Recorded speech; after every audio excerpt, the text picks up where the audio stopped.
tous, je suis Joël Nazi, étudiant en Master 1 IGO UVCI. Dans le cadre de nos travaux sur la tradition littéraire, j'ai le plaisir de vous présenter mon rapport technique portant sur les mécanismes et la précision de la technologie LIDAR. Le LIDAR s'est imposé comme l'outil de référence en sciences géospatiales. Contrairement au système passif qui dépend de la lumière solaire, le LIDAR est un système actif. Il émet ses propres impulsions laser pour cartographier l'environnement en 3 dimensions.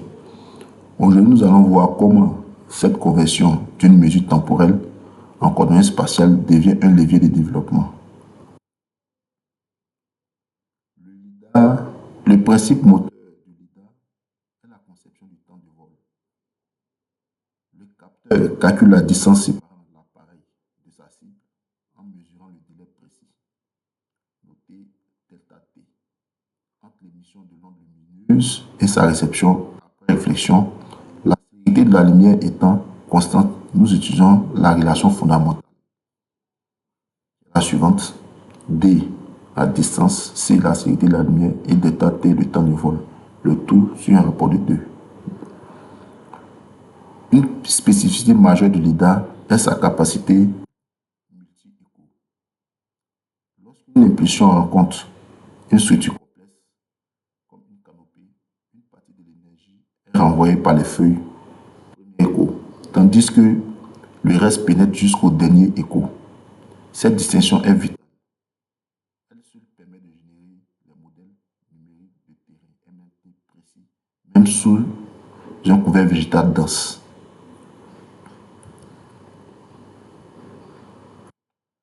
Cependant, la précision d'un levier n'est pas une simple question d'un capteur. Elle dépend d'une interaction entre le vecteur, l'atmosphère et la cible. L'horloge interne, pour obtenir une précision centimétrique, elle doit posséder une résolution à la nanoseconde. Le couple GNSS-IMU,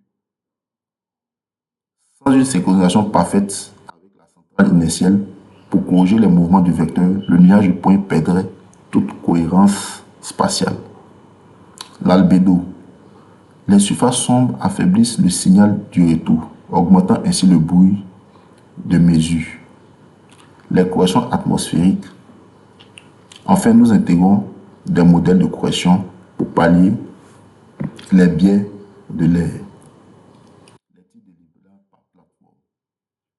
Dans le cadre de notre étude, nous appréhenderons sur le LIDAR aéroporté, le LIDAR par drone ou aérien, avion, hélicoptère comme plateforme.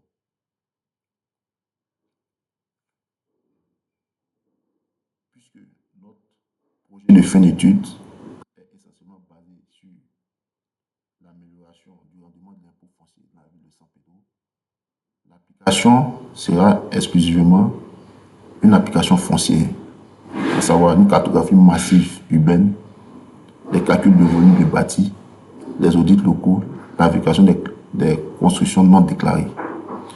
À cela, nous pouvons associer le LIDAR mobile en option à l'effet de pouvoir cartographier les façades et les étages pour recenser les couvertures.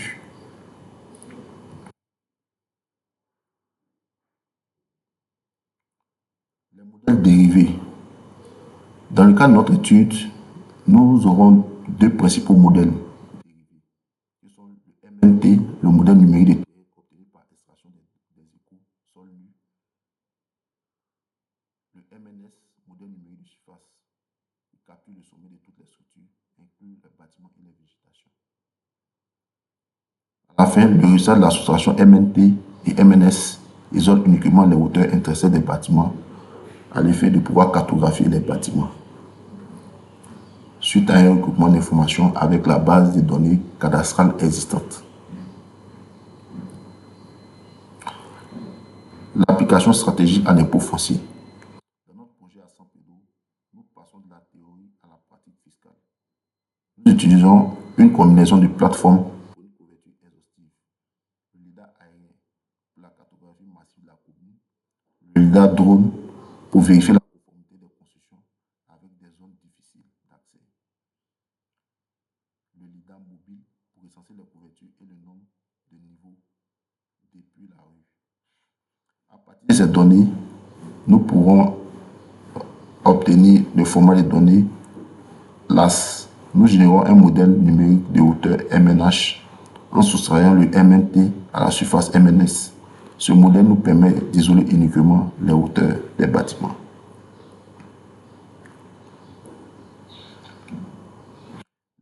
Les résultats attendus sont concrets.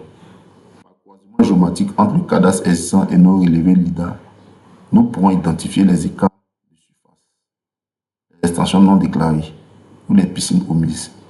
LIDAR permet de différencier un simple topo d'un immeuble d'habitation à plusieurs étages, occupant la même emprise au sol, ce qui est crucial pour calculer la valeur locative réelle.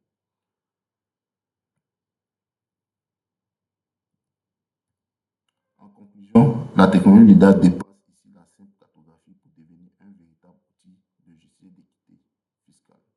Elle fournit une preuve métrique incontestable, une évaluation objective du patrimoine immobilier de la ville de San Pedro. Je vous remercie pour votre attention.